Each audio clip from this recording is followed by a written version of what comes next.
at the Global Investigative Journalism Conference, we asked some of the world's leading experts for their top tips when investigating stories.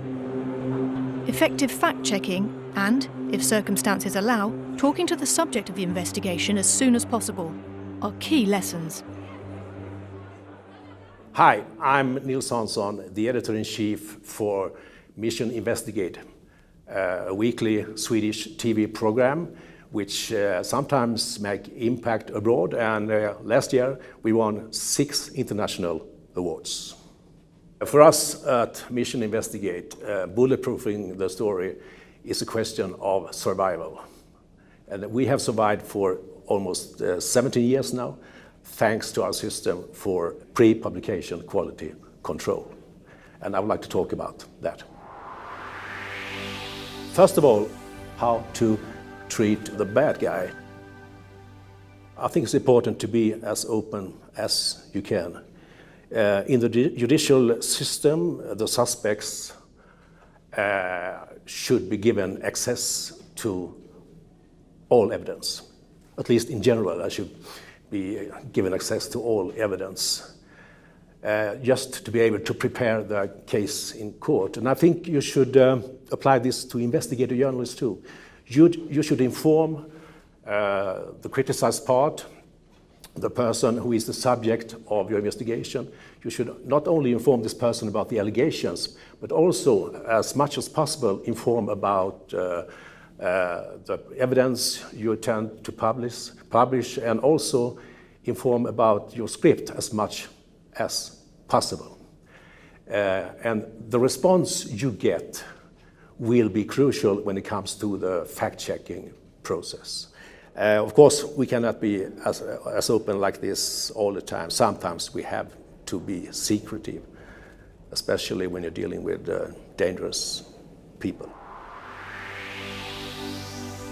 When should you make the first contact with the subject of the investigation? You should do it as early as possible. That is the best way to test your hypothesis, and it's also the best way to save time, as there might be explanations you don't know about. And in addition to that, you can also get an early dialogue with a bad guy. The third tip is show generosity.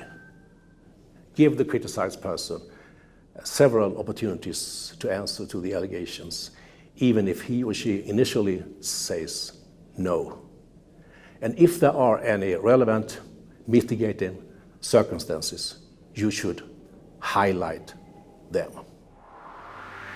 The fourth tip, verify everything. All the details, all the facts in the script should be documented. And I'm talking but not only by the important facts, I'm also talking about the seemingly harmless facts should also be verified. And you should examine the conclusions very, very carefully. And sometimes your conclusions might be sharpened, but sometimes they might need to be softened. And you should not do the line-by-line process yourself. You should do it together with your editor or a colleague. The single most important tip, avoid tunnel vision. This is something that we should talk about more than we do, because this is, I think, the biggest enemy for the investigative reporter. Tunnel vision means that you are decided very early in the process what the story should look like, and you're only interested in supporting facts, not the contradicting facts. There are 2 questions you could ask yourself to avoid confirmation bias, which is another word for tunnel vision.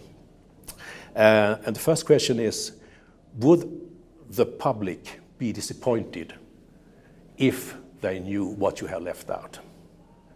And the other question you can ask yourself is, can you defend your selection without losing credibility? To summarize, every newsroom that are doing investigative journalism should have a system for pre-publication quality control. bulletproof the story.